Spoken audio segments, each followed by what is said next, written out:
Častokrát narážam na rôzne veci, ktoré by sa dali rôznym spôsobom speňažiť, ktoré v podstate niekto vyhodí, lebo pre ne nemá využitie, ale mu zavadzajú. Dnes som napríklad narazil na takéto rámy na obrazy. Takejto veci by som normálne pozornosť nevenoval, ale keďže som išiel okolo bazáru, kde viem, že proste takéto veci hľadajú, tak som sa rozhodol, že to tam vezmem.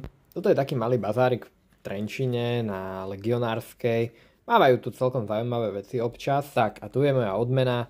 Mohol som si buď niečo vybrať, alebo peniaze. Zobral som peniaze, lebo nič moc ma tam dnes nezaujalo.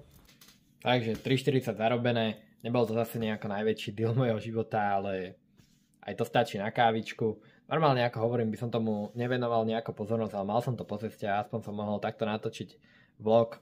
A ako som už hovoril, že čo je pre jedného odpad, je pre druhého poklad, takže nikdy neviete, na čom môžete takto zarobiť. Čaute.